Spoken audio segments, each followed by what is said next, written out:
All right, please just indicate if you can see my screen. Indicate if you can see my screen. Hold on. All right.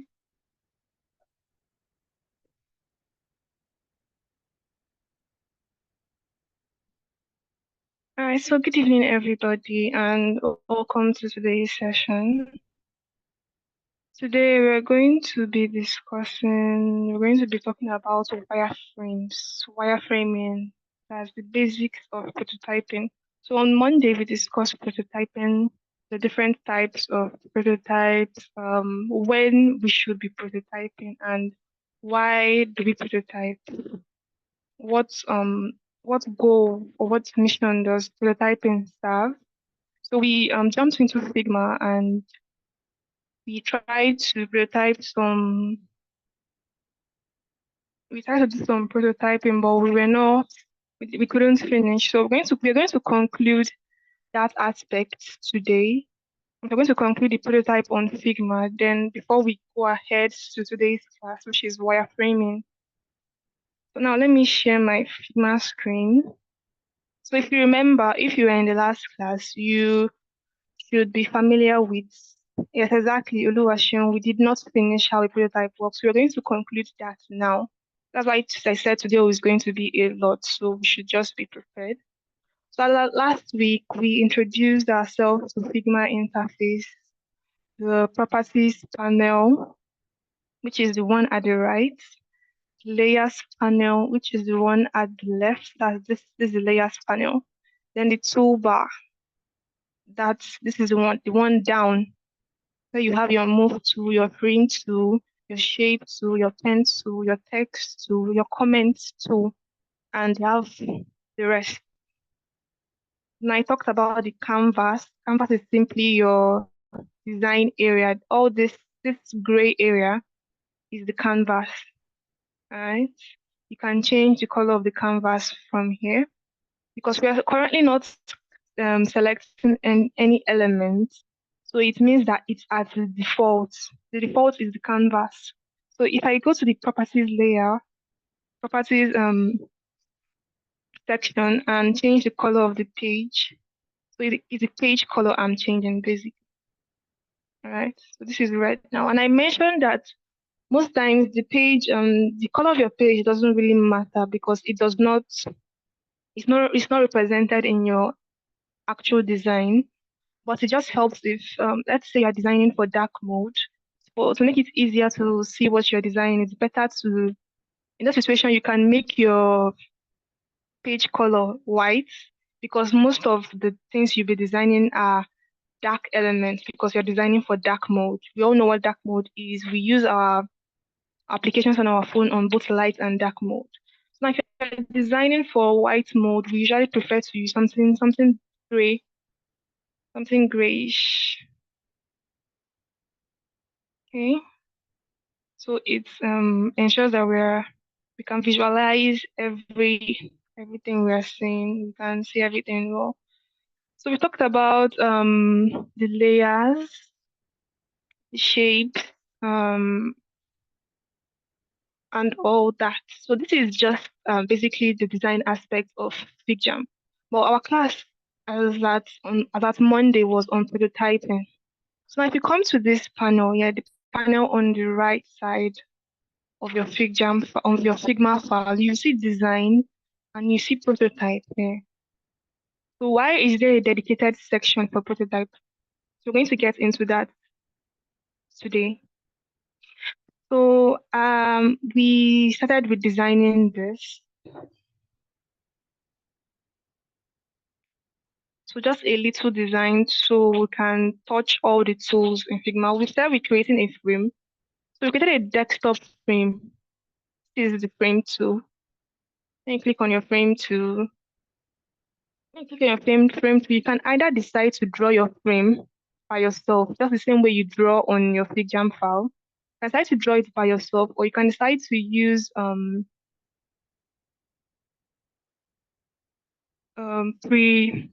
pre-made frames. Like they're already there for you. They're already there in the right sizes, for you, depending on what you want to design. So let's say I want to design, I'm designing for mobile, for an Android phone or for an iOS phone. So if I want to type on an Android phone, I can just click on a frame and say Android medium. Okay, this is quite big. I say click on frame. I say iPhone 13 mini. Okay, so this is from the proportions, from the size, you can already see that it resembles your mobile phone. If I'm designing for desktop, I can click on frame and go to, they have phone, you have tablets here, you have desktop here, you have presentation, you have watches. Yeah.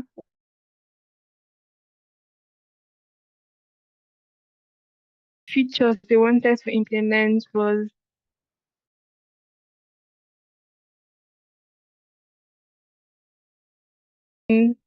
or track your running activities.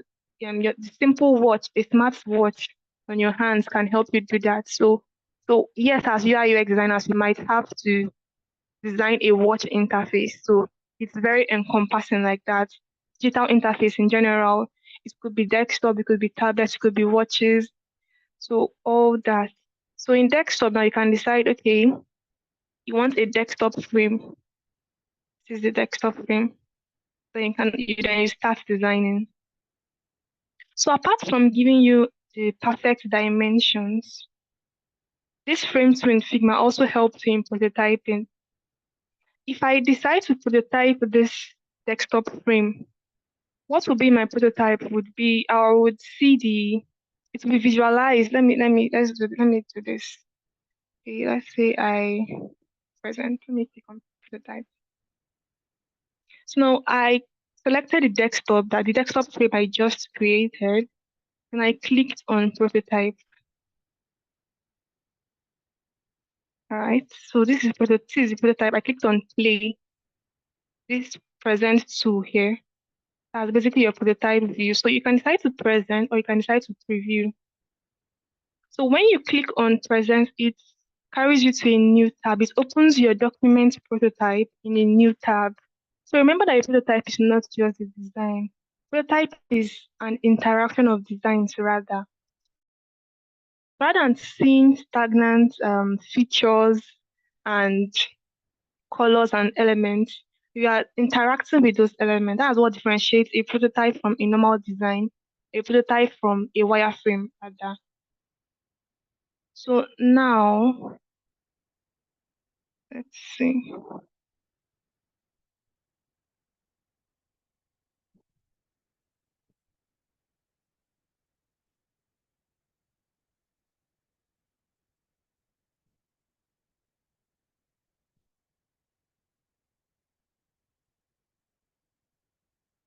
Hmm. So now, this is I decided I want to prototype my desktop screen and I have clicked on present. So it opens a new tab for me. In the properties section now, I can now see the properties of my desktop prototype. I see my flow starting point. So your flow starting point is like I described before in your user flows when I talked about entry, steps to completion, and exit points. So sometimes now, let's say you have a flow. So remember all these things, they are linked together. When we talk about user flows, if you're, let's say you're describing a particular user flow for completing a task, let's say buying an item, and the from your user flow diagram, your entry point or the place that your user starts to complete that flow is the home page. So your flow starting point now would be the home page.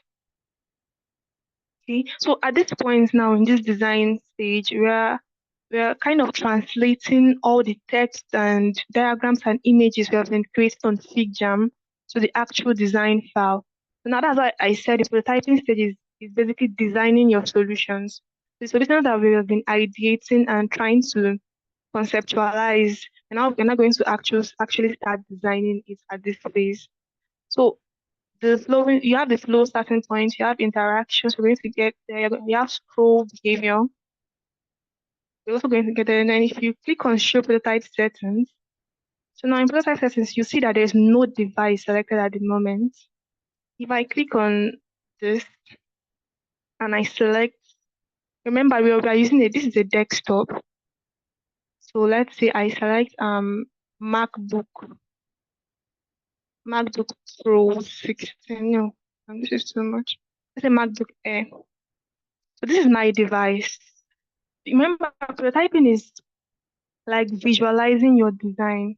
So now I'm creating a prototype and I want that prototype to be prototyped on a frame. And that frame, I just don't want it to be boxes now. I want the frame to look like the actual desktop.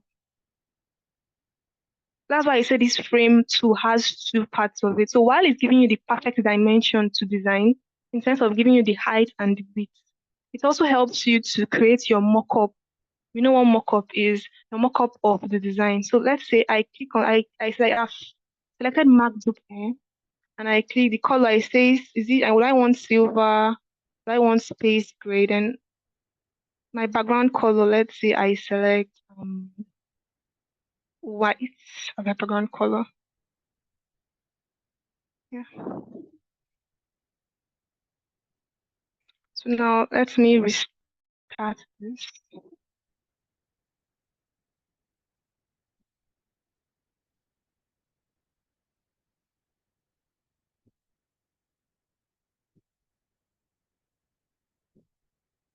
Okay, so hold on.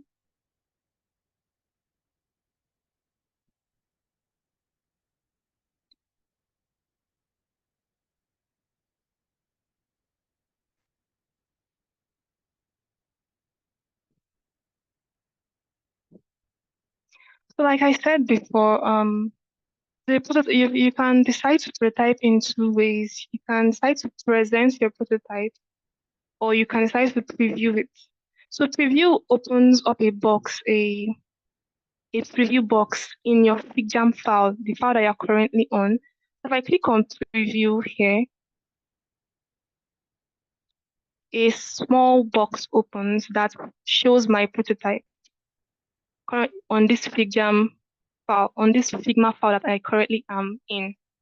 If I click on present, it takes me to another tab entirely and presents my prototype on the entire screen.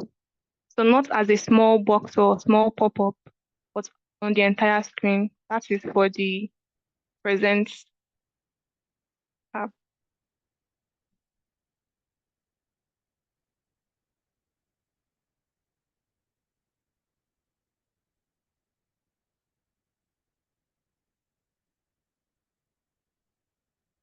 Okay,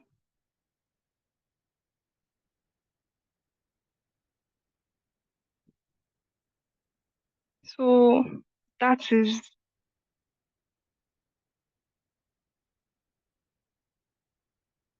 it for the settings of the prototype. So now let's create a small flow so we can see how the prototype works, just to see it at the at a very, very basic level.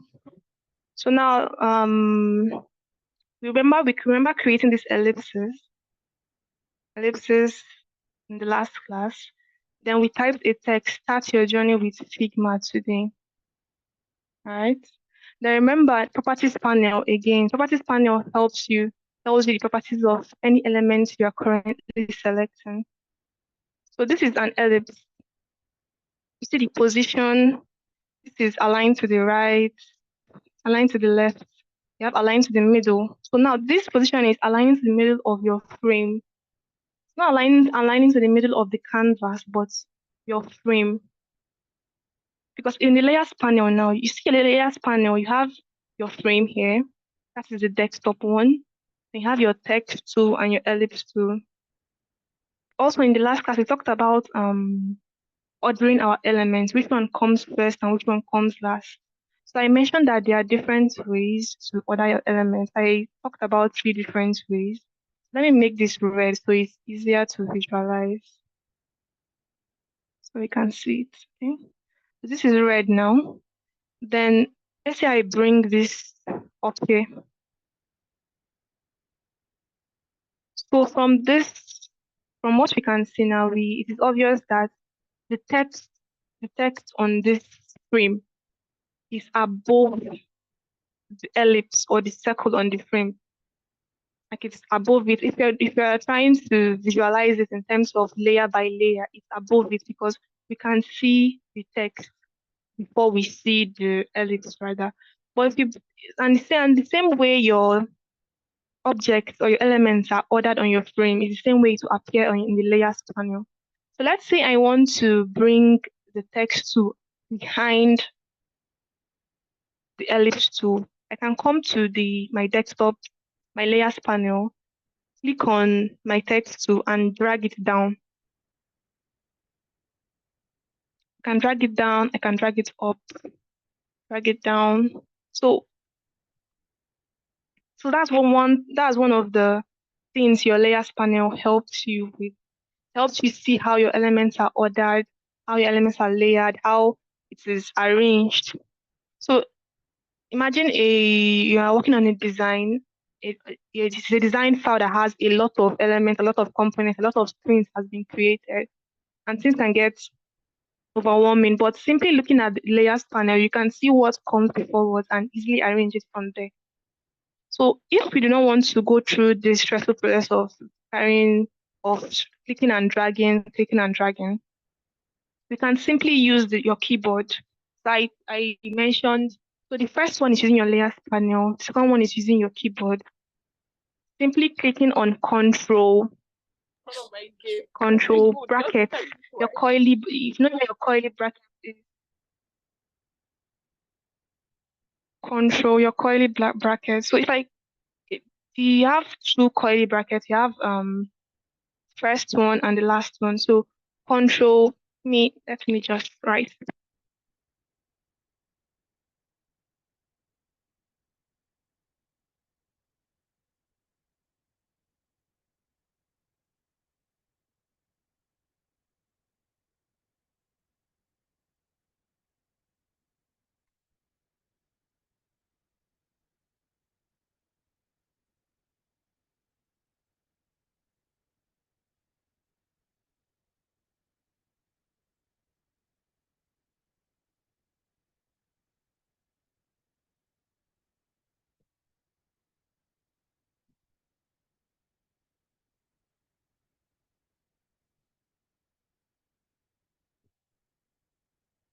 Okay, so this is the keyboard tool. So once I click on my text tool and I want it to come to the front, then I click on control, come forward.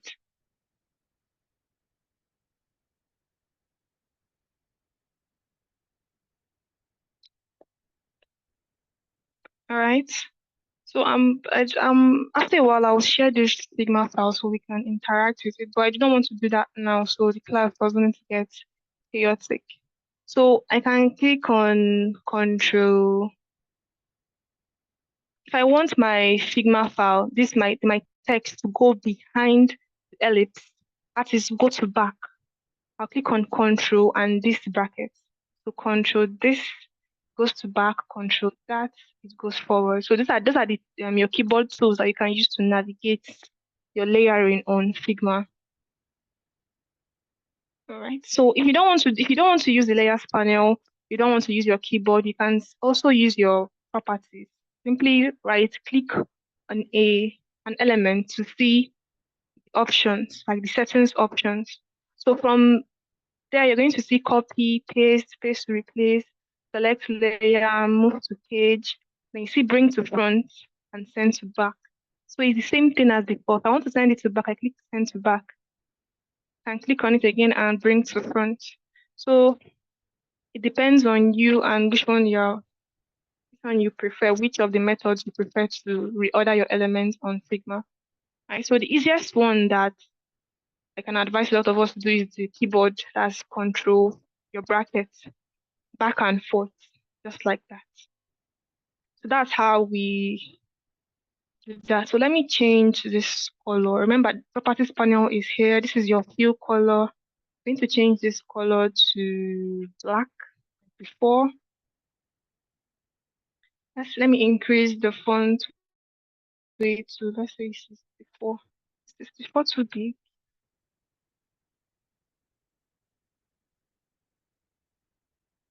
Yeah, so now I can resize. You can also resize. It's just if you have used an editing tool or a drawing tool before, you'll be familiar with all this. So that's why it said when people ask me if you've been a graphic, if you did graphic designing, you're transitioning to UI UX. So for the UI aspect, it will help you because you're already familiar with a lot of tools in Figma already.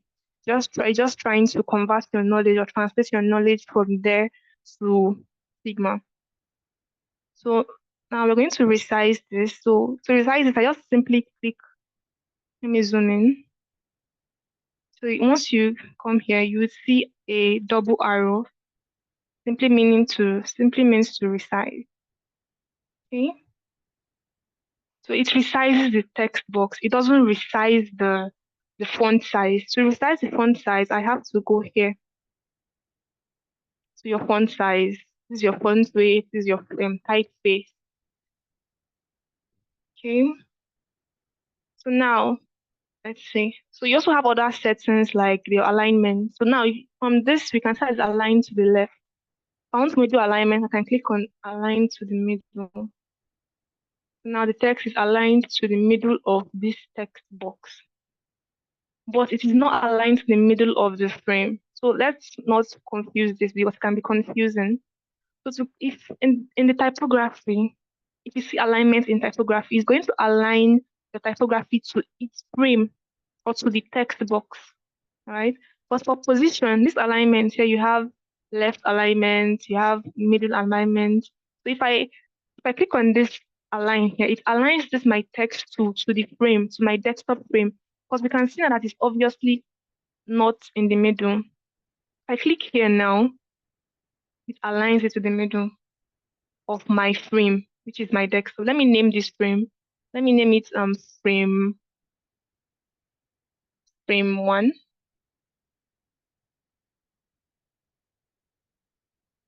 Okay. All right. So now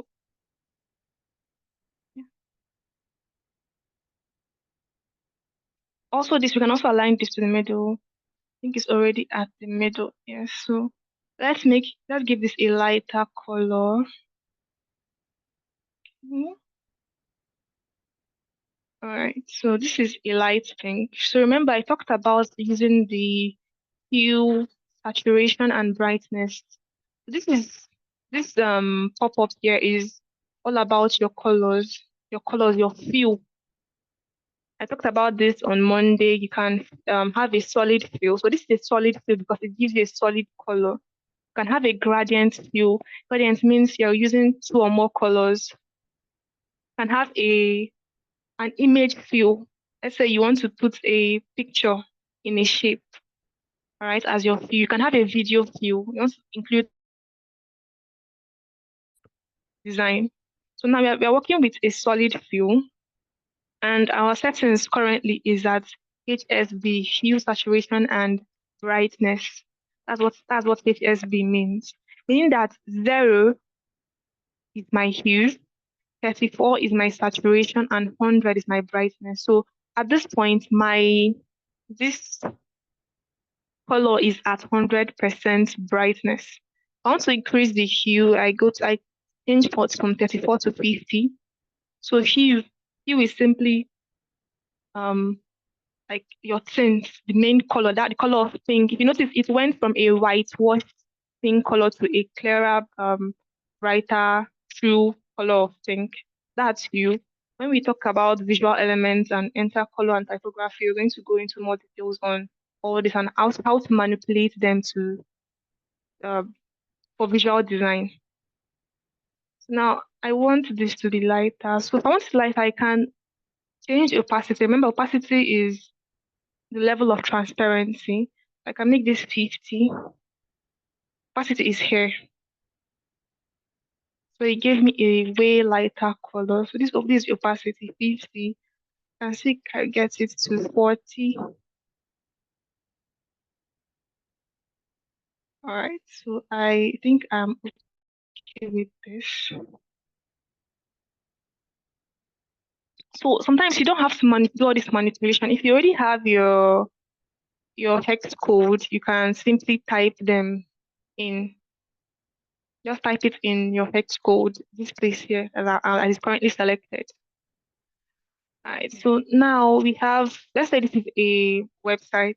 We're trying to design a simple website or a simple call to action page rather, or site anyhow. So you have a start your journey with Figma today. Let me try to put this in the middle. Okay.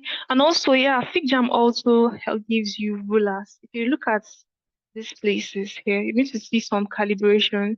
So this helps you ensure that your items are in line, that they are arranged and all that. Now I have create your journey with Figma. So I'm going to create a button. So we worked on information architecture. We saw a lot of call to action. Some of the call to actions are buttons. So let's create a simple button. So you can start from your text tool. Click on your text tool. You put it here. Then I say, me, I can type learn more.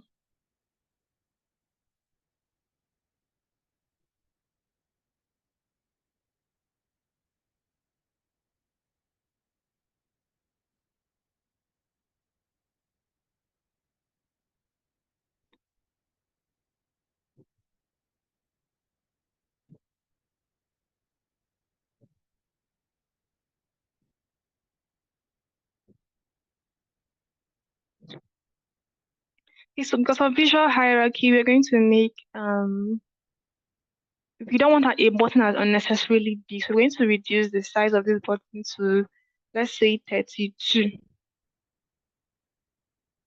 All right. So this is our button, but this is just a text button. So we're going to give it a little bit of feel and a little bit of design so that it's easy. Remember, your buttons are call to action. So by that nature, they should be calling people to action. So if anything on your screen, your button should be the most eye-catching elements. It should be what is helping to your users because that's the basis of a design of your design of your especially your website. So you see a website that has a lot of text and information and colors and fonts and designs and all. What they want you to do, how your employer or your CEO of that company makes their money is by the user clicking on the call to action, by clicking on register, by clicking on buy, by clicking on subscribe. That's why the call to action is very important. So you have to ensure that it's the one thing that stands out the most, all right, and stands out enough, at least in your design. So now we're going to create the background. So we can start with a rectangle. Can draw a rectangle. So it's just a simple sketch. A rectangle. We're going to give it I'm going to work with this color that we used before, but we're going to make the opacity 100% so it's brighter. Now I'm going to bring it on top of the learn more. Now we see that my rectangle is above my learn more button, but I want it to be behind because it's acting as the background of my button. So I either use control the arrow, control the brackets, or I come to my layers panel and drag it down. Okay, so now it's behind. So let's say I want a circular button, like a button that I don't want my button to be very sharp like this. So coming to the properties panel, we have talked about all this. You see the appearance, you see your corner radius. So you can come here and you can click, let's say 16. I want my corner radius to be 16. It has made it rounded. Right? I want 32. It has made it rounded. But I want it to be a full round, like I want it to be a pure button, so very round. I can come here and 50. So usually if you want to get this pure button, just your height, the height of your rectangle, half of your height as your radius would give you a fill button. Now, my height is 100, 101. So my corner radius is 50. Please unmute your mic if you're talking.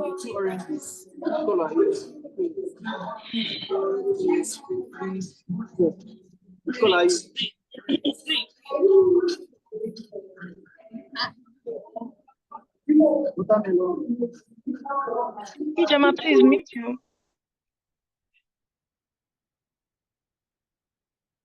All right. Okay. So that is done.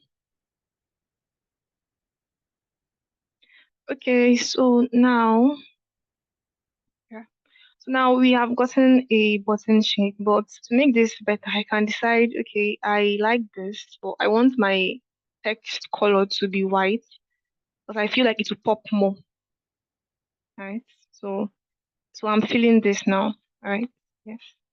So now we have created the shape or the text for my button and the background for my button. I can decide to group it. If I click on the text, I click on it, hold on shift, then click on your background.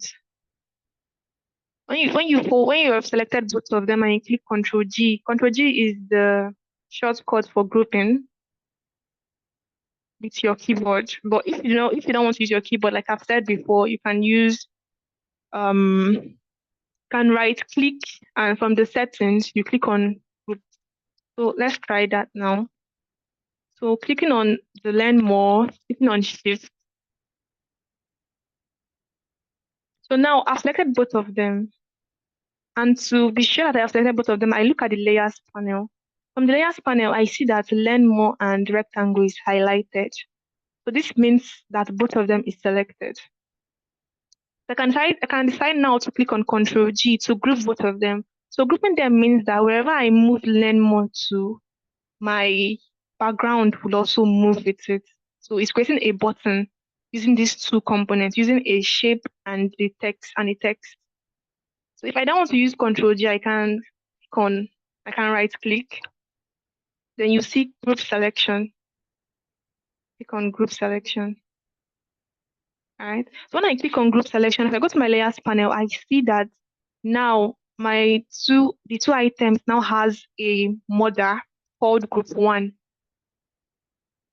So usually Figma would name your elements in order of 1, 2, 3, 4, 5, depending on how it comes rather. So it renames it rather. So now I can decide to come here and double click or click on Control R to rename. Or I can right click and click on rename too. If I double click now, I can now change the name of that group to button. Yeah. So this is my group called button.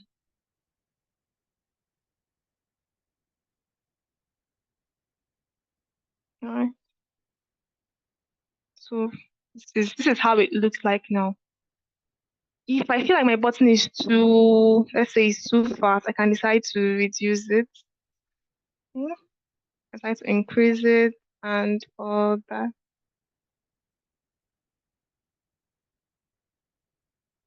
Okay. But one thing about grouping items generally is that it's not very smart.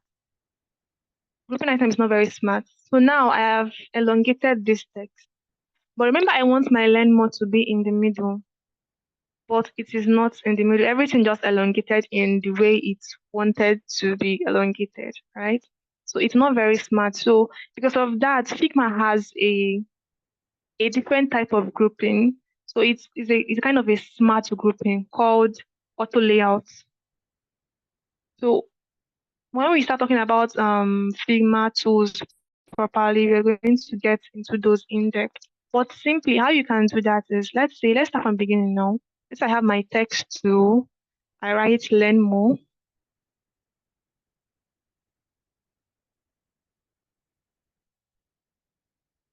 All right. So this is my learn more. This is my button. So this is what I want to become a button. So clicking Shift A. So remember the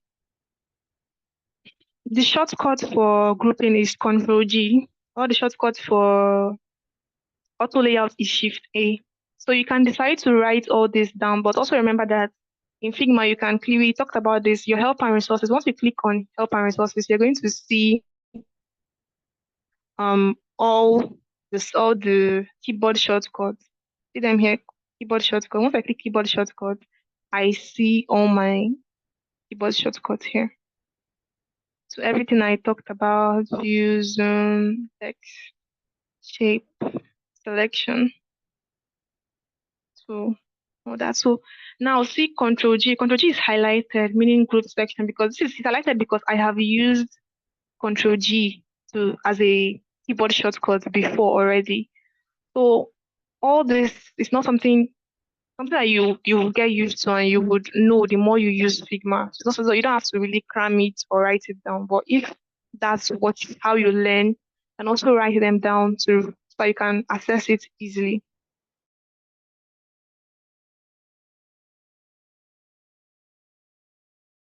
Sources, your keyboard shortcuts, and you're going to see everything. So now I have my learn more text tool. I have my learn more text tool. Then I click on Control rather Shift A. So when I click on Shift A, my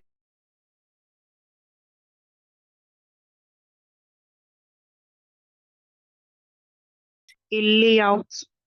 So remember before for our text, we wanted a background for our text. So to get the background, we had to get a rectangle and put it behind the text, then round the corners.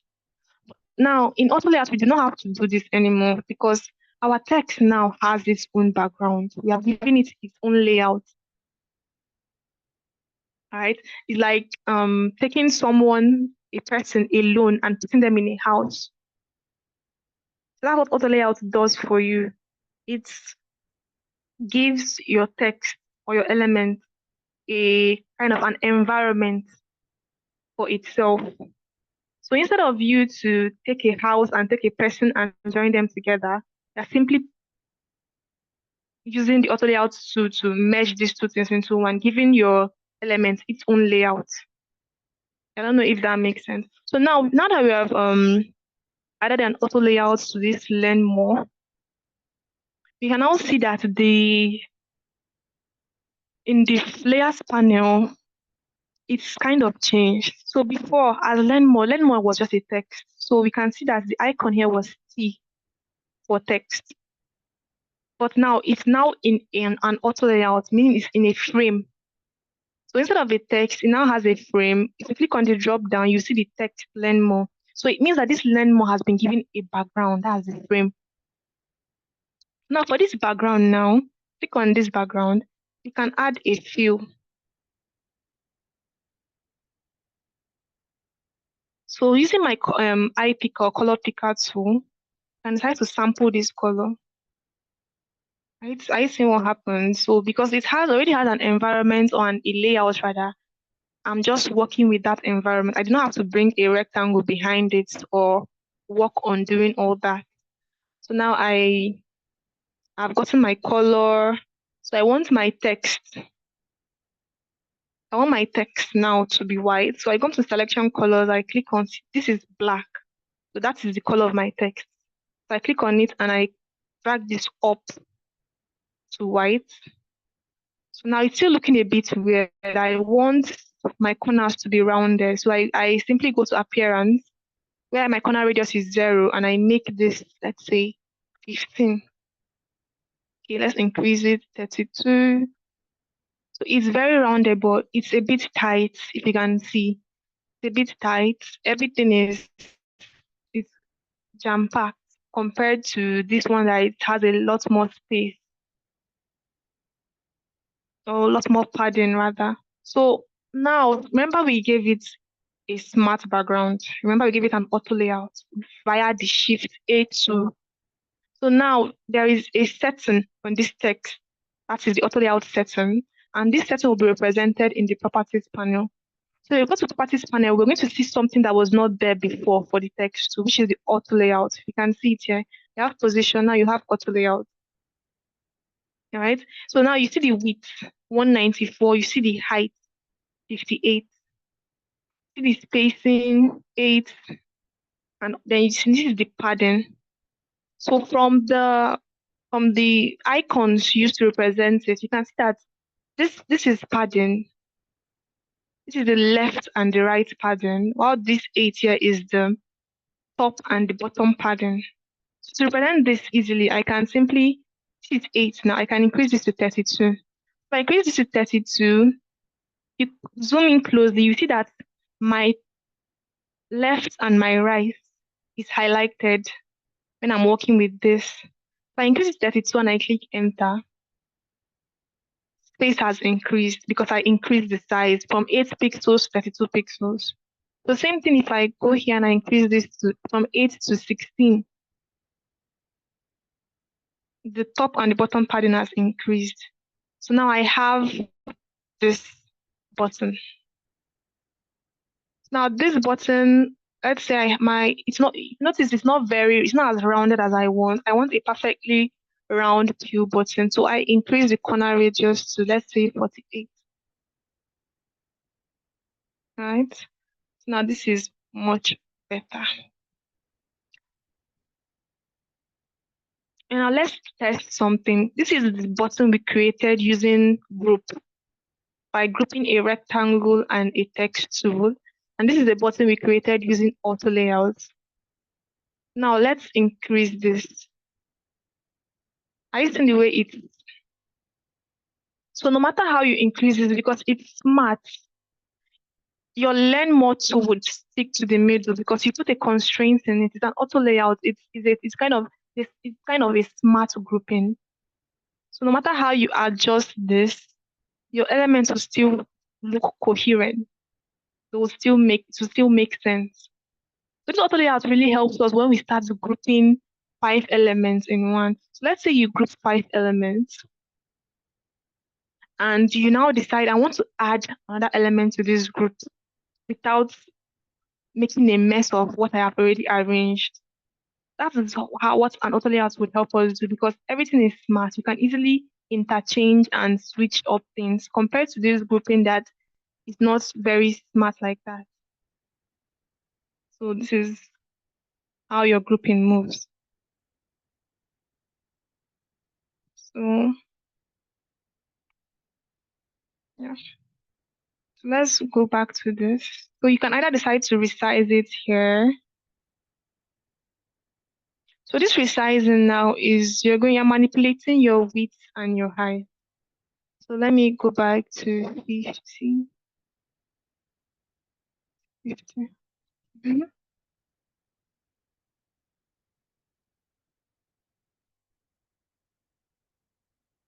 It's still a bit big. What I'm going to do here is so now for auto layout now you now have other options instead of having a predetermined width. So now you want your background or you want your layout to adjust with your text. So I can click on, instead of putting 400 as my width, as my fixed width, I can click on hog content.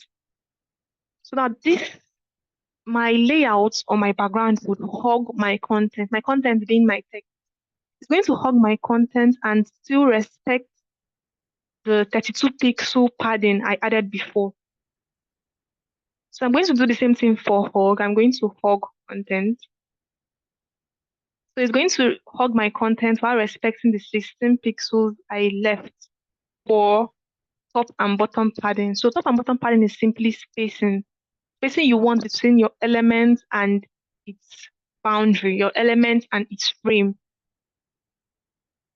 Now I am done with creating this button. So I'm okay with this button. This is the button. This button is okay. Mm. So I want to create something very simple. Let me shift this up a bit.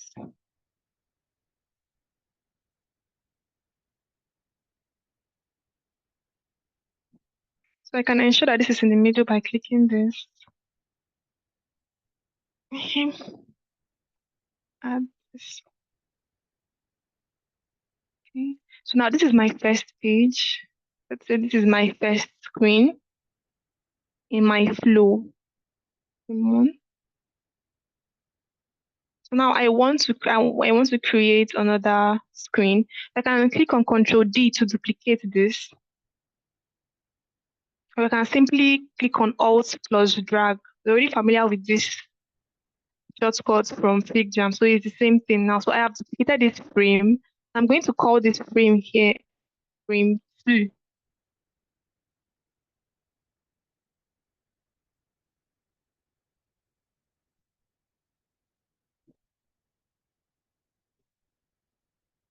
So now for this frame, I want let's say instead of saying so now I want, let's say this is going to say you're on the, let me zoom in, right track. Okay, so I can try to add emojis for to okay. So now I'm going to delete this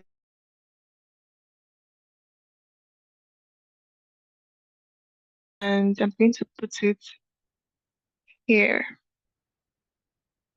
And then I'm going to change the color of this text and use this color, the color of the button here. No, nope, nope, nope. Oh, you see the color here, right there.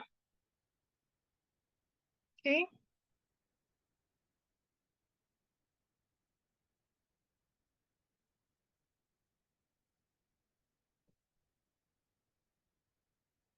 Okay, so yeah, this works. But I'm going to make this a little bit lighter because I don't want to have accessibility issues. So I'm going to, this is still, I'm going to make this 30%.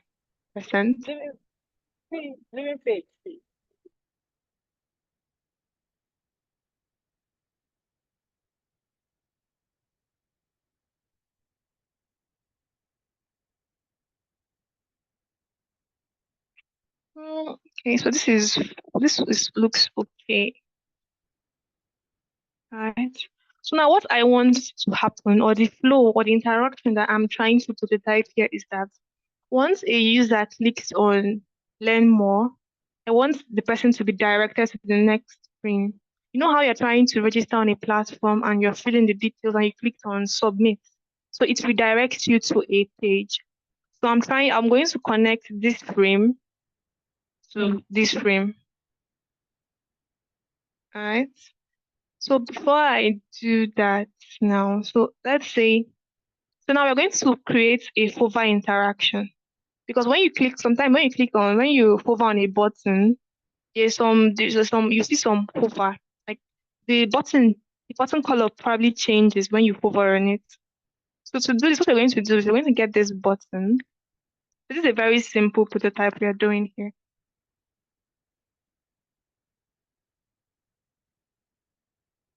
So this is our button that we want to like we want to create a prototype that when someone or a user hovers on this button, the color changes. Okay. So to do that, we have to create a component. So we're going to get into this in more detail later, but let's just load with the class for now. So now this is the button. Then when you remember your properties panel, the properties panel is the panel that you use a lot. So once you click on element, your eyes should just go there immediately. Now we have just clicked on this button, learn more. Then we're going to go to where it says frame. We're going to see there's an icon called create component. So we're going to click create component. Right. So when you click create component, I'm also going to click add variant. So what this component does is simply like I've been saying before, mother and child, it gives you different varieties of one item. basically. You know how you have Pringles as a snack. So you have the spicy, you have the flavor, you have different types of it, different colors and different brands of it. So these are variants of the same Pringles from the same company. So that's the idea of component. That's the idea of variant. Now that I've created a component, so I'm creating a component telling you that this element has different variants. That's why I made it a component. So after I made the component, I made a variant. Now this variant, now I'm going to call it hover variant. Because what I'm going to do to this hover is I'm going to ensure that once a user hovers on this first element, the color changes, or it gets darker or it gets lighter, just anything we choose. All right, now, so I have created my button component. I'm going to go to prototype. When I go to prototype now, so when you go to when you're in prototype mode, rather, your settings in Figma changes. Remember, I told you Figma has different parts. It has the Figma slide, it has slides, it has FigJam, it has Figma Draw, it has Figma Design, it has Figma Prototype, and it has Figma Dev. Figma is a very um holistic platform. It has a lot of different parts. So when I change my settings from design, so again, look at the properties panel. I change my settings from design to prototype here. I now have different options and different settings. So once I click on an element, it's the same way in FigJam where when you click on a box, you see all these lines in FigJam. So it's similar as that, but in prototype rather, what these lines do is it connects one element to the other element. Okay, so now we're going to click on the first learn more. Then we're going to click on the let me zoom in. Now if you go to this, you're going to see a button, a plus icon. So I'm going to click on that and drag it to the next button, the next variant. So now the interaction, remember, prototyping is about interaction, about flow. So the interaction, you're going to say on click. Is it on click? No, on hover. So while hovering, remember the interaction that we're trying to create here is we want to make sure that when a person is hovering on the button color changes. Because it's a kind of feedback. Let's say you are looking through a website and you want that when the person is clicking on that call to action, the call to action button changes. This is another way of even bringing the person's attention to it. So once you say on while hovering, action change to hover. So trigger while hovering. What is the trigger for this interaction? While you're hovering on this element, what is the action that should happen? I want it to change to what? The hover variant. And the animation, I want it to be instant. There's dissolve, there's animate, but I want it to be instant. Okay. Yeah. So that's it. So I go back to now I'm done with I'm done with prototyping this. So I go back to my design and I want to add that color change. So for this icon, I can make this red. It's red to let's use this a similar color but darker. Okay, so this is nice. Yes. So now, you think that there's an obvious color difference. So once a person hovers on this learn more, the color is going to become darker, like the second variant. So that was the prototype interaction that we created for the button. All right. So what we're going to do now is we're going to replace this button here because this button that is here, this button that we created here does not have the interaction that we just did. This is just a lone button on its own. So we're either going to go to assets. So we go to assets, we're going to see this. In this frame, we're going to name it button. When you go to your assets, you're going to see all the components you have created. All the components you have created. So now we're going to click, we're just going to click on this. And you can do Control C, Control V to duplicate, or you can just drag, click and drag.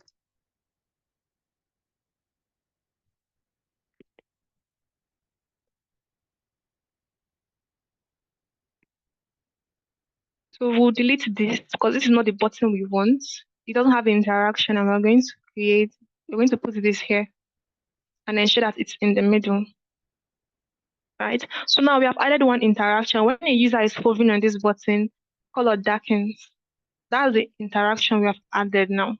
So now once we ensure, that's for hovering. Hovering means your mouse is just hovering on it. But we want to ensure that when the user clicks on it, that is click, it carries out the user to the next frame.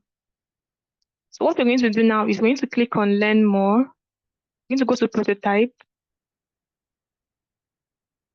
Go to prototype again. This button, this icon starts showing up. And so when we do that, we're going to drag to this screen. So now the trigger now is now on click. Yes, it's on click we want. So on click, that on click of this element, what action we want it to navigate to frame 2. Remember, this is frame 2. Right? And animation, do you want it to animate to navigate instantly, or to dissolve, or to smart animate, move in, move out? So these are the different interactions and prototyping settings that you can work on. All right, so let's let's envision, let's look at this.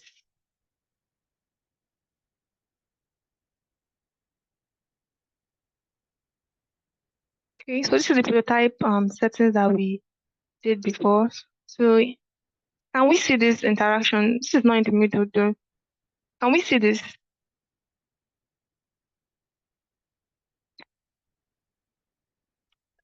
Indicate if you can see the, like, I'm hovering on my learn more button and the color is changing. That was the interaction we just prototyped. That was the interaction we just created. Now, when you click on it, your screen changes, right? Now, to make this more seamless, what we're going to do now is we're going to break this into simpler steps. So I'm going to delete this and just watch me. I'm going to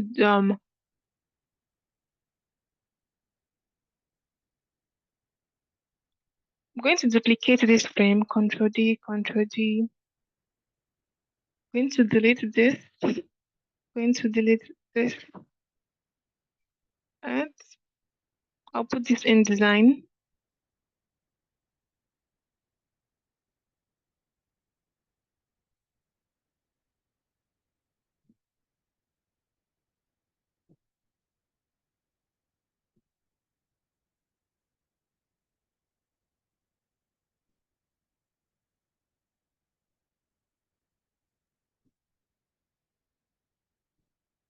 So what I'm doing now is trying to make a smoother transition.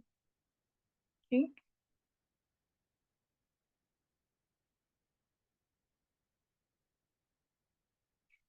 Okay, so what I want to happen, I want once a user clicks on learn more, then this ellipse here kinds of it's going to expand. So if you notice it's increasing, it increases, then before you get to this screen that says you're on the right track. That's the prototype I want to create. That's the flow I want to prototype or to design now. So now I'm going to connect learn more to this first screen. So I'm going to go to prototype. I would connect learn more to this screen. And I'm going to say, I don't want on click rather. On click, navigate to frame 2, animation instant. Okay. The instant I want, let's say I go to smart animate.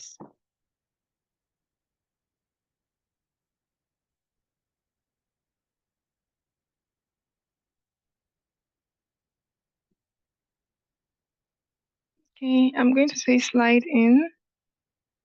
All right, so remember I want the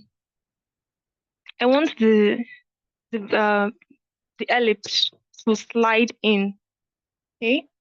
So I have my trigger is on click. Action is to navigate to frame 2. Then my animation is to slide in, and my direction is down. This is the direction I'm going for because I want my ellipse to be sliding down. So duration, let's say, instead of duration, I'm going to say 100 milliseconds. Okay. Then this is frame 2. This is frame 3. So my frame 2, I'm going to connect my frame 2 to my frame 3.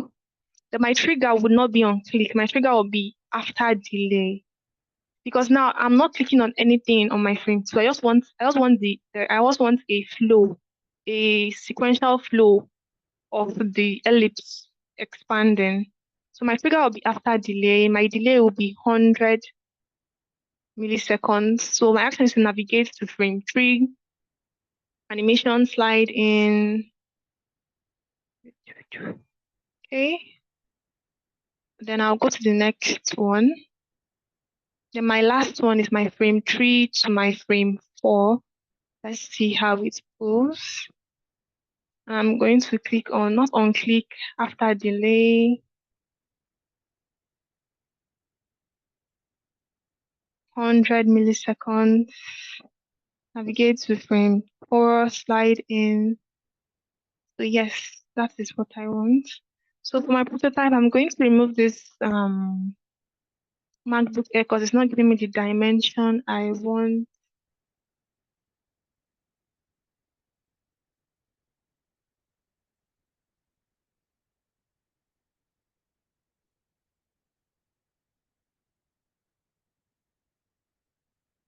I want to click on no device. Yeah. So now this is what I'm envisioning. And if I click on preview here, we can see how it looks. So on hover, the color changes. I click on learn more. Is it doing what I want? No. So let's see. I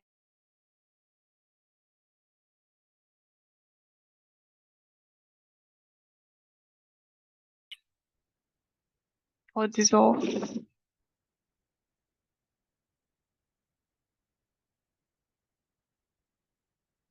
Mission instant. So let's see if it works. Okay. Yeah. So let's see our prototype. So remember that we've connected all the frames, we've connected the button hover and all. So let's see what our presentation looks like.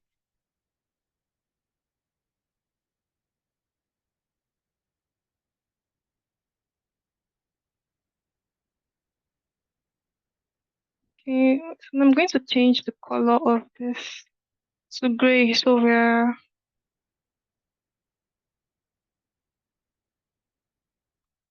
okay now. So this is the page. On hover, the color is changing. When we click on learn more, it changes to that. Okay. Yeah.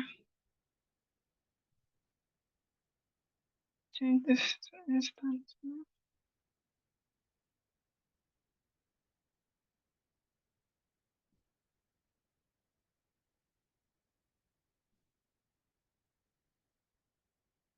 Hold on. So this is, we have done a simple prototype flow from one screen to another. So if we restart this is a prototype, then we click on learn more. So on hover, the color is already changing. So to visualize this better, we can change, let's say you want to change the color of this. And one thing about components is that anytime you make changes, anywhere you make changes, it's always going to reflect. So let's say I make this neon green and I come here and I go back to my prototype.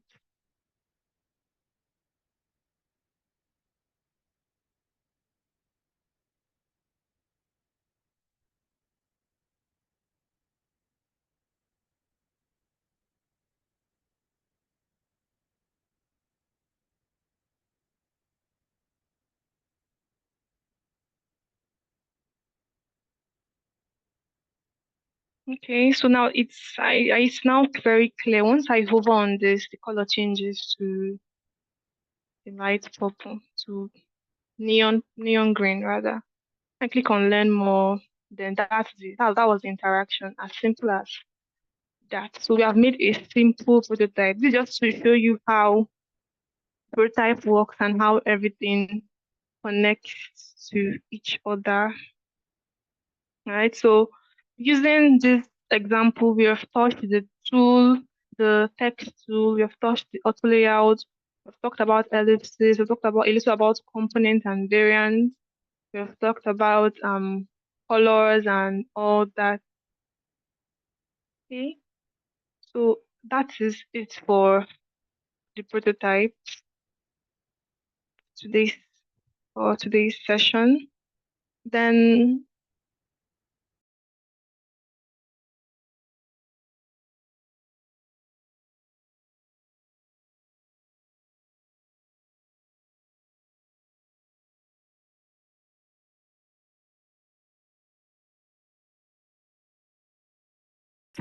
we have done a little on prototypes. So we have concluded on prototypes. I've shown you a little on how to create your prototypes on Figma. We've touched some tools on Figma and also now the building blocks of these prototypes. How do we structure our interfaces and our layouts now? Okay, so because understanding the concept of prototyping in general will not give you the details you need. So we have to we're entering the details of prototyping now. It's not just about connecting flows. So as much as you're connecting flows, you are designing each individual.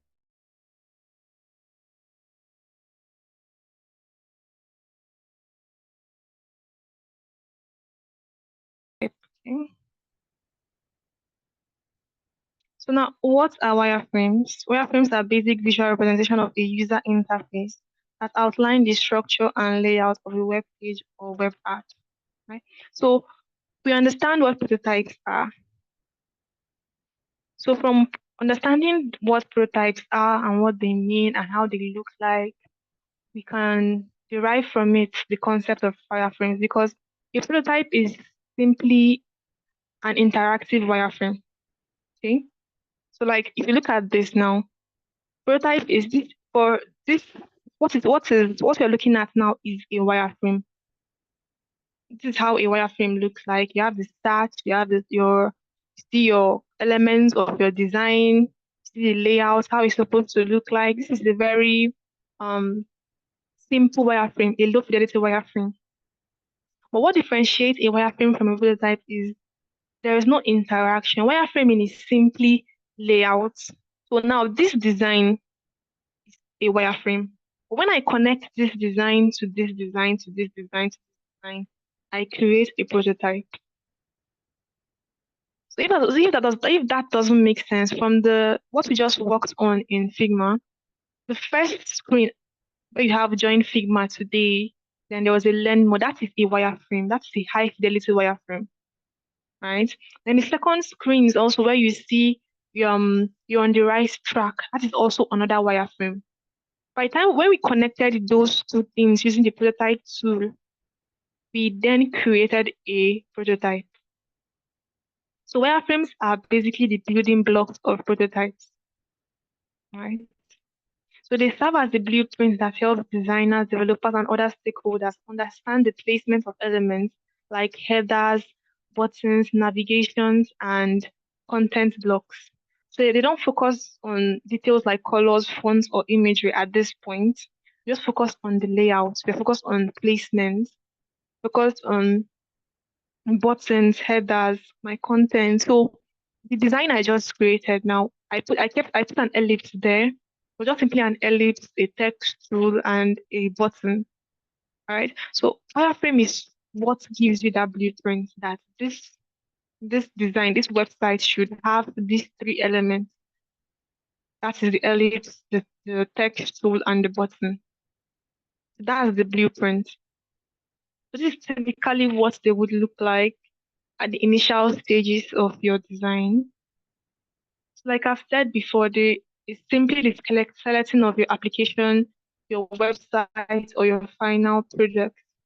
So your wireframe shows the design team and stakeholders the bare-bone outlines of essential web pages, components, and features, including screen layouts, the navigation bars, your components, and your interactive elements. Right? Now, in this picture, you can see here now, you can see that this, this is not, this is not a, like, it's not a design, it's not a visual, it's not communicating anything to you as per text or pictures. It's just simply shapes. All right. But from your knowledge of wireframes and all that, you would realize that, or you can understand that the this element here, this rectangle tools that looks like straight lines, they represent text. All right. So this one is a button, but there's no button that nobody, I don't think anybody will create a button that's as ugly as this, not ugly per se, but as like there's no visual design. Then for this rectangle with this X X stamp, it represents a picture. Okay, so what wireframes does, or what wireframe helps you to do is to just create a simple skeleton of your app and website. Remember, you're concerned with layout. Visuals will come later, colors and fonts, because it's very possible. I'm not going to lie to you. You can spend a whole day thinking about what color and what font to use on your design. You can spend hours researching on fonts to use in your design. So that limitation, that time consuming activity, you postpone it for later. Right. So to get the bare bone structure of your application, to get the skeleton of your app on website, you create wireframes, low fidelity wireframes, high fidelity wireframes, mid fidelity wireframes. So these wireframes now would show us the screen layout. So from this picture here, we can see that this screen now has some text with buttons and 4 pictures. All right. So now for designing this now, we did not have to stress about what pictures would be perfect here, or what can I write here that would attract my users. We didn't think about what color of button should I use, or what font or typography should I use. We just created a structure to understand how our element flows, how our design is going to flow. So our wireframes will include things like the screen layout, like I've said, navigation bars, your components, and your interactive elements. So at early stages of design, low fidelity wireframes rely on lorem ipsum text and simple boxes as placeholder for images and videos. Like I've said before, simple boxes, everything here is a shape, right? There's nobody wrote this shape, nobody told you that this shape is a picture. But from your knowledge of wireframes, you know that this is representing a picture, right? And this is representing a text. But it's not a text, and that is not a picture, right? So at the early stages of design, these wireframes rely on simple boxes and simple text as placeholders for images, videos, and text, and content copy am I saying content writing and all that you're going to use in your design in your website. So this helps the design team, copywriters, and other team members to focus on basic functionality to align around the right direction. Okay. So most times in this design thing, they give UI designers the job of copywriters or the job of UI UX of UX writers, though it's actually two different fields. So by the time you're able to create a wireframe showing that the text, this is a button, this we need some pictures here. So you can when you relate this to your team members, to the copywriters, you need to let them know that I need a text that is compelling, that's going to drive users fit in here in my actual design.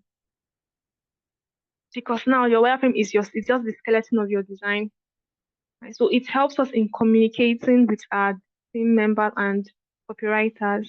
Right? So starting with a clean spare wireframe design also gives UI UX designers room to iterate.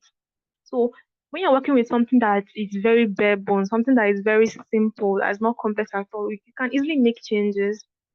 You can iterate. You find something that is better, you change it. Okay. So you can also collect early feedback from user testing on core UI UX elements without distracting users with visual design cues. Okay.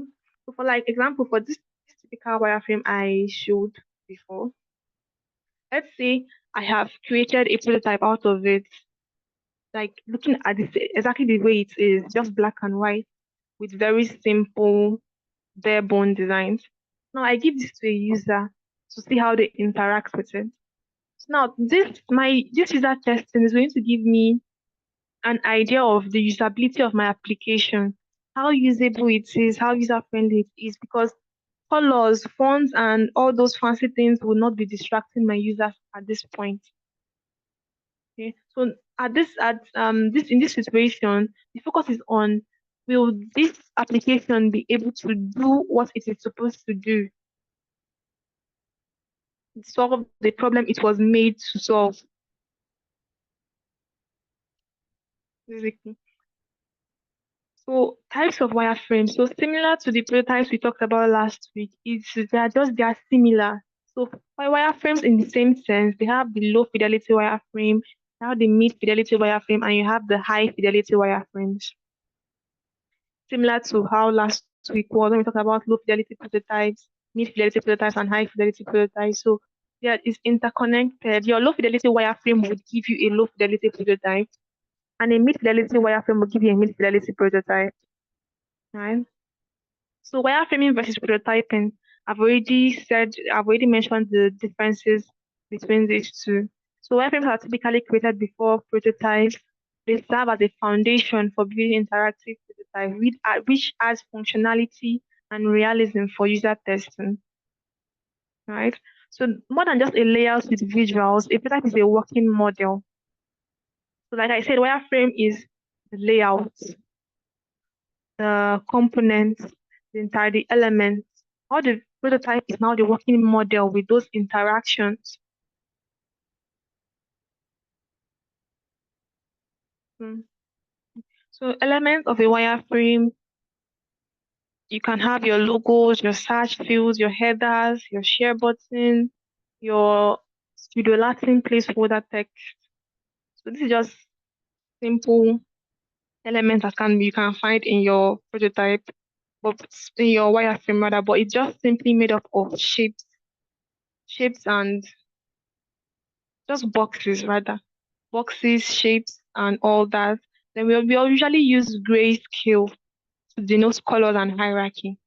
Okay. So now if you look at these two pictures, you're going to see mid fidelity and higher fidelity wireframe.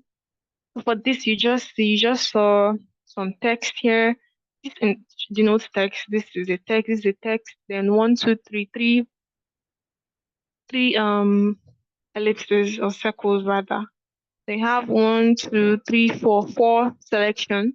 Now this is a mid fidelity wireframe. From this mid fidelity wireframe, we improved on it to get a higher fidelity wireframe and imputed the text here. So this text that was not defined before became invite users with different options, then send invite and all that. So that's simply how a wireframe is made. So typography and imagery should not be part of a low or mid fidelity wireframe. So it's not necessary at that stage of your low or mid fidelity wireframe. I'm not saying you should not write a text, but not spend too much time focusing on your typography and the image you should be putting in there at that stage of your design. They're also traditionally created in grayscale, so designers often play around with shading. There's no need to stress too much about colors and all that. So in this example here, the same thing. So this is an onboarding screen. You have your image icon here to show that an image would be there, but has not been imputed yet. This is your button saying get started, but there is no color to it. So it's just giving you the layout of what your application should look like. So this is a mid fidelity wireframe. It's not a low fidelity wireframe and it's not a high fidelity wireframe because a higher fidelity wireframe will usually contain your colors and all that aspect. So again, remember that wireframes do not show the interactive features of the interface audience, but a prototype will usually do this. So wireframes are not meant to be interactive. You're not meant to click on. Remember when I did that for prototype with the button, it became a prototype because now I'm interacting with a design. So to visualize, let's say you know how graphic design is, where you have a flyer and you're looking at the flyer on what is this is it's not it would seem strange for you to click or to hover on the flyer and a color changes. It's no longer static anymore. It's now interactive because it's responding to users, it's responding to your touch, to your input. So that's where it becomes a prototype, from wireframe to prototypes. Mm. So now an important thing to note is the difference between desktop and mobile app wireframes, right? So usually, first of all, the difference is way bigger. It's way bigger. A lot more elements can be reflected in it compared to your mobile screen that's smaller and it's usually one column long. So for a desktop website, your layouts might usually spread over multiple columns. So we usually use columns to divide content because when something is too long, it makes it harder to read. So in a mobile app, the number of columns is usually restricted to one or two columns maximum. You need to decide whether they see an infinite scroll, whether you want to decrease the number of items per page to display other content. That's why we see in mostly in app wireframe, when you're creating an app wireframes and let's say you are in a category, you are creating elements in one category, 3, 4. You can add a simple link.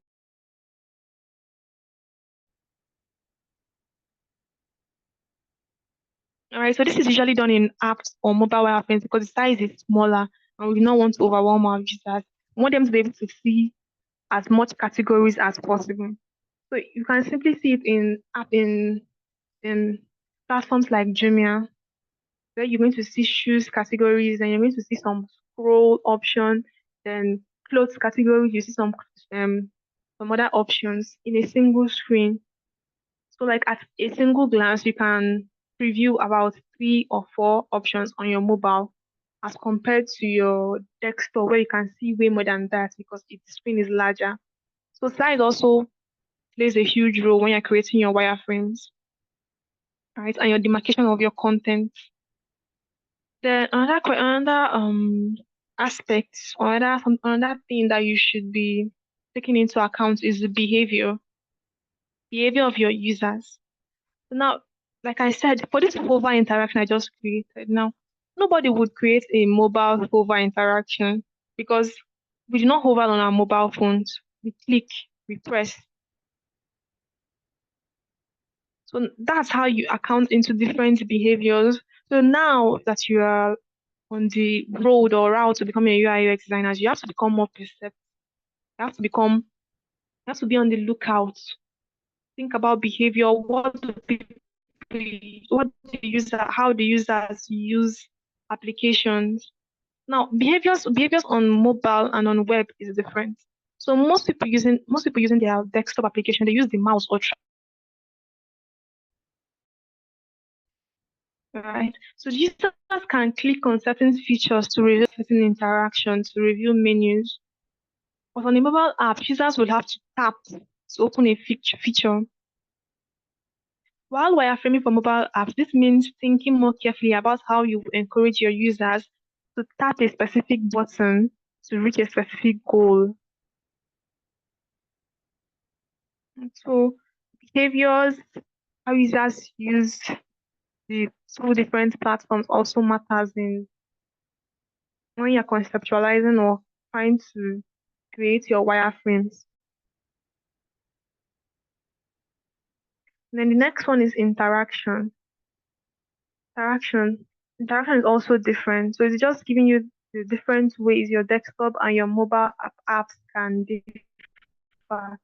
The interaction, an app might pull content from the internet, but some apps can also offer users options to download content for offline use. Right? So these offline modes specific to mobile applications should also be reflected in your wireframe. So what's the purpose of wireframing in UI? I feel like it's self-explanatory. It's you're creating your layout. So obviously, you need to keep your concept user focused because now you're not stressing about colors and fonts and all that. Even though you have actually started with design, you are still going to keep your concept user focused. It also clarifies features and navigation. Now you've gotten your employer has given you certain aspects that they want included in your design. You know the features they want, you know the features that you have ideated or you have come across from your user research. Now you have these features ready. So now wireframing helps you clarify that. When you're creating your wireframe, you now try look for a way to integrate all these features in your screens, in your interaction, in your prototype. So with wireframes, so your ideas that were just text or boxes in your FigJam file, in your ideation session or your sketches, they're now visuals that you can see. So we all created user flows.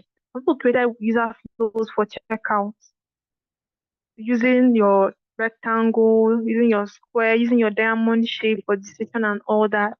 So that was visual. That was we were doing that to visualize our user flow, but was still text based. We were still not seeing the actual interface. So Wireframe helps us visualize this. When we take that user flow and create a wireframe out of it and prototype it. So they're also cheap and easy to create. If you have a pen and paper, you can quickly sketch a wireframe without spending a penny. So the low fidelity wireframes can be created easily with your pen and paper, and you don't have to outsource or buy digital tools. Even Figma, FigJam is free to use for individuals. Right. So do we always have to create wireframes, especially low and mid fidelity wireframes? Is this always necessary? Because most of the designers currently, most of the senior designers in the field now, most of them when they enter Figma and they start creating the high fidelity wireframe immediately. They start with the ones with colors, the ones with shapes, the ones with fonts and all that. They do their whole research and they start with the colors. They don't start with sketching. So is it always necessary? Are there times we can skip wireframe stages? Right. So now this, like I've always said, it matters where you are in your product development matters. Right? So if you're at the early stages, when you are still trying to explore different concepts, you're trying to align different ideas and visual design and components. Right? So it's best at this stage to start with creating a wireframe, a low fidelity wireframe. So most of us here, everybody here that is new to this design thing, you have gotten your ideas, you have brainstormed, you have generated a lot of ideas, but you are still a bit skeptical, you are still a bit confused on how things are supposed to go, what is supposed to go where. Start with your low fidelity wireframe.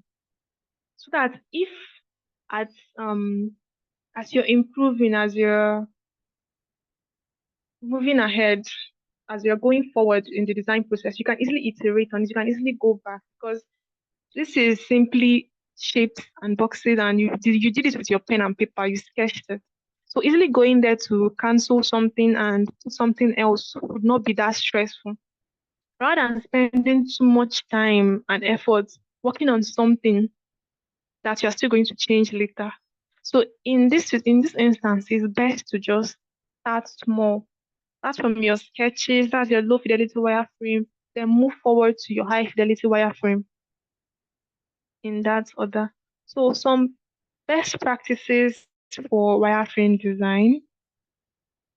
First of all, identify your design goals.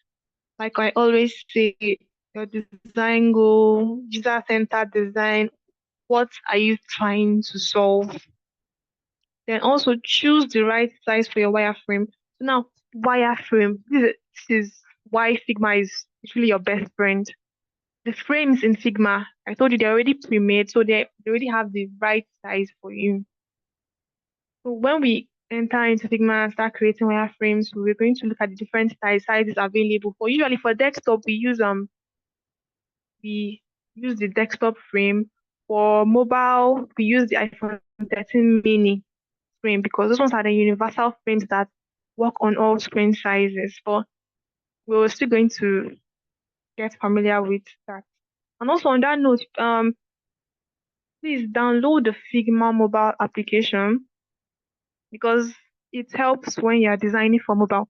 So Figma has a mobile application apart from the desktop application. It has a mobile application, but the mobile application is mostly for the prototyping or for designing. So as you're designing a mobile app on your Figma file, you can also see it on your mobile phone.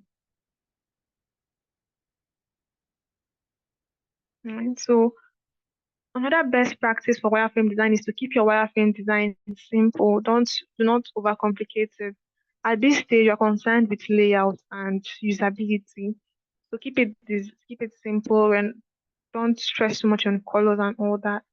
Then next one is to maintain design consistency. Be consistent.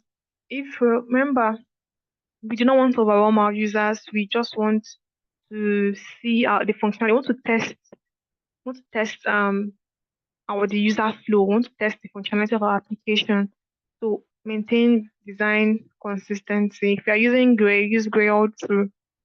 Now also make navigation obvious. So we talked about navigation during our last week class, information architecture. So if you're using the bottom bar navigation, it should be there on your wireframe. If you're using the home or the top navigation, or using the sidebar, or using the hamburger menu, make it obvious so that users can interact with it easily. And also don't get too attached to your wireframe. Don't get too attached to your wireframe. What makes a good user is your ability to improve over time. So sometimes when when you've designed for like a year or so and you go back to your old design, you might feel a bit embarrassed because you think, why am I the one that actually designed this? So while you're also feeling embarrassed, it's also a thing of joy because for you to be able to spot those mistakes that you made then, it shows growth. It shows that you have improved greatly, right? So not get attached to your wireframes. Just have the mentality that design is iterative. You change and you improve and it's ongoing, just forever. That's why WhatsApp as that when it was created, the minimum viable product was created. Yes, that's WhatsApp that we all use, right? So there are some designers that worked on it. But over time, the design is still changing. So if it doesn't work, change it. Don't get so attached to your wireframe. We have goals here. We have design goals, and if our wireframe is not working towards the design goal we have to change it. Or we have to scrape it. Now, also leverage wireframing tools such as Sketch, Figma, and Balsamic. So Figma is the one we are using primarily in this course, but you can check out Balsamic and Sketch if you have iOS. That's you can check out Sketch, right? So we have come to the end of this session. Are there any questions? Our next class, we're going to create a wireframe and see some prototyping interactions in the wireframe. And after that, we're also going to talk about visuals, like because wireframes, in wireframing, we are still at the grayscale. We're not talking a lot about visual design and all that. So after we're done with wireframing, we're now going to go ahead with visual design, color, the typography, and all that pretty things that we have been pushing since. So now we're going to talk about them in more detail next week. So are there any questions? Any questions from Ademoye? I'm excited to go and practice go and practice the prototype we did today, Ademoye. So Oluwaseun is asking, at early stages of design, what does wireframe rely on? What do you mean by rely on? Do you mean what is informing your wireframe? If you mean what is informing the creation of your wireframes, we remember this was all a flow. We came from somewhere. So the information architecture you created, the user flow you created, all those informs your wireframe. Right? So now you have validated your solution and you created a user flow. So from your user flow, you talked about homepage. From homepage, you go to your product details. From product details, you click on cart. So that is your user flow. We also talked about information architecture, where we familiarize ourselves, or we maybe you accepted that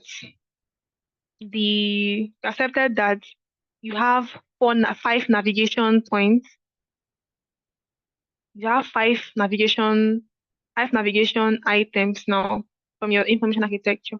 So now when you're creating your wireframe, now you start from that.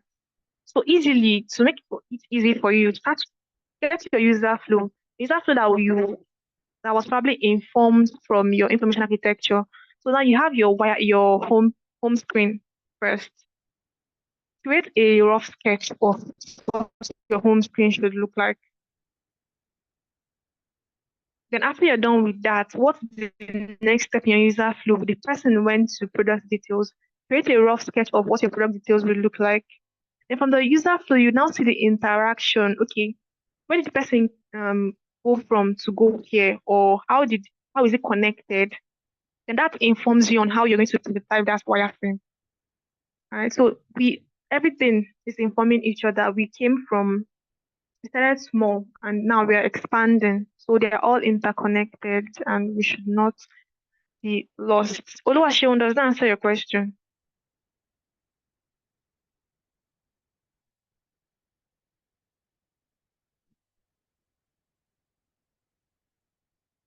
All right. Okay. Are there any questions? Are there any other questions? Our time is almost up. Okay. Namaka said I have not been graded from the last class, even after I have effected the corrections. Namaka, the last time I checked your tax, you have not effected the corrections, but I'm going to check again. So if you're having issues, wait, hold on.